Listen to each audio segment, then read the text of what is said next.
Vito, Michael, Sonny, autant de personnages de la famille Corleone observés par un œil expert. Le crâne sortant de la pénombre du colonel Kurtz dans Apocalypse Now en 79, c'est lui.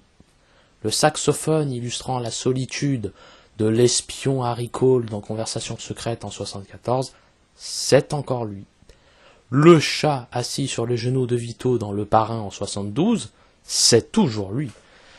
Le cinéaste italo-américain Coppola lance la carrière d'Al Pacino dans Le Parrain, celle de Mickey Rourke dans Rusty James, celle d'Harrison Ford dans Conversation secrète, dans un rôle secondaire où il apparaît 5-10 minutes dans le film, mais il se fait remarquer notamment par George Lucas sur Star Wars en 77, et ensuite il deviendra vraiment célèbre dans le monde entier avec, bien sûr, vous le savez, son interprétation d'Indiana Jones dans Les Aventuriers de l'Arche perdue au début des années 80.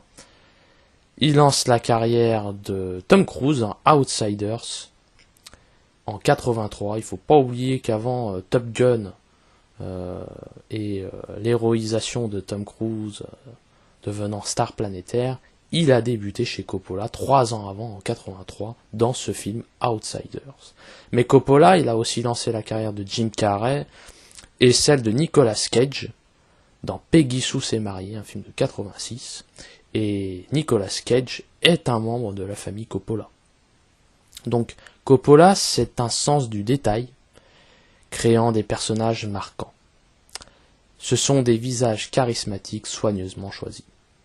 Alors, aujourd'hui, il est considéré comme un des pionniers du nouvel Hollywood, cette nouvelle génération de réalisateurs américains apparus à la fin des années 60 et début 70, alors, parmi lesquels figurent Steven Spielberg, George Lucas ou encore Brian De Palma, cette nouvelle génération du cinéma américain qui a remplacé l'âge d'or d'Hollywood et les grands nababs en perte d'inspiration et qui ont confié les rênes de l'industrie à ces jeunes cinéastes qui étaient plus en phase avec les préoccupations du public américain de cette période, fin 60, début 70.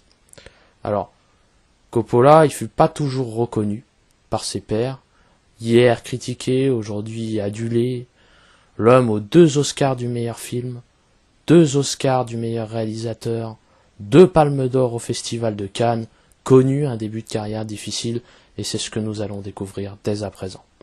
Au cours des années 60, Francis Ford Coppola est crédité au scénario de grosses productions, parmi lesquelles Propriété interdite et Paris brûle-t-il en 1966. Sur le tournage de Patton en 1970, de Franklin Schaffner, il est plusieurs fois menacé de renvoi par le studio 20th Century Fox. L'œuvre remporte peu après l'Oscar du meilleur film et celui du meilleur scénario. La même situation se répète sur le plateau du Parrain en 72. Engagé au rang de réalisateur, le studio Paramount remet en question certains de ses choix de mise en scène. Par exemple, celui de confier le rôle de Vito Corleone à Marlon Brando. Paramount doute de la capacité du comédien à relever le défi, le jugeant dépassé. Après le succès retentissant de la sortie en salle du Parrain, le film remporte l'Oscar du meilleur film et Coppola celui du meilleur réalisateur. Une nouvelle fois, le cinéaste parvient à dissiper les réserves émises par le grand studio hollywoodien. Il est intéressant de noter que Le Parrain n'est pas le premier film réalisé par Francis Ford Coppola.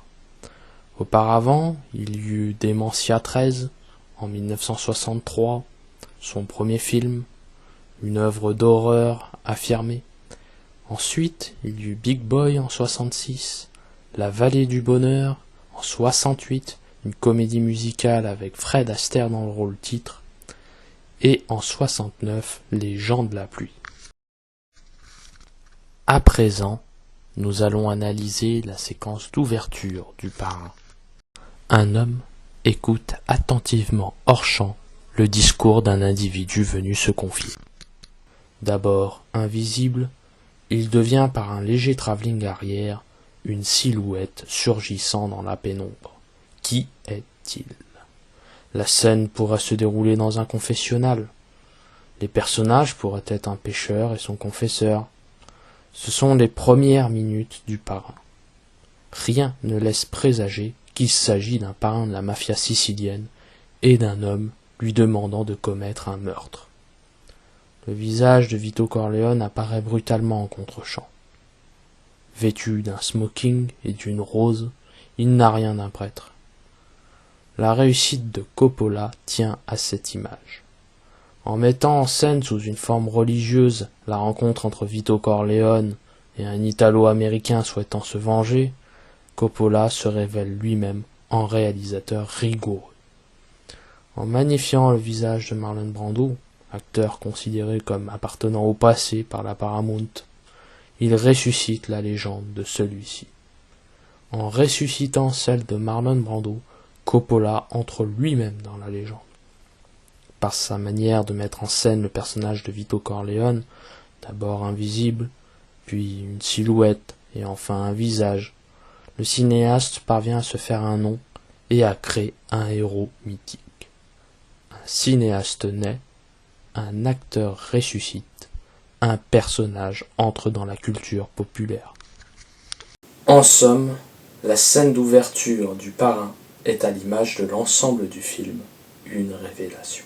Si vous avez aimé cette vidéo, n'hésitez pas à liker, à partager, à commenter et à vous abonner à la chaîne, car nous allons couvrir différents contenus, alors à la fois cinématographiques, mais aussi des peintres, des musiciens, des écrivains. N'hésitez pas, si vous avez des sujets, des idées de sujets à me proposer sur le domaine culturel, et à me poser toutes vos questions, et moi je tâcherai de vous répondre et de me montrer à la hauteur de vos attentes.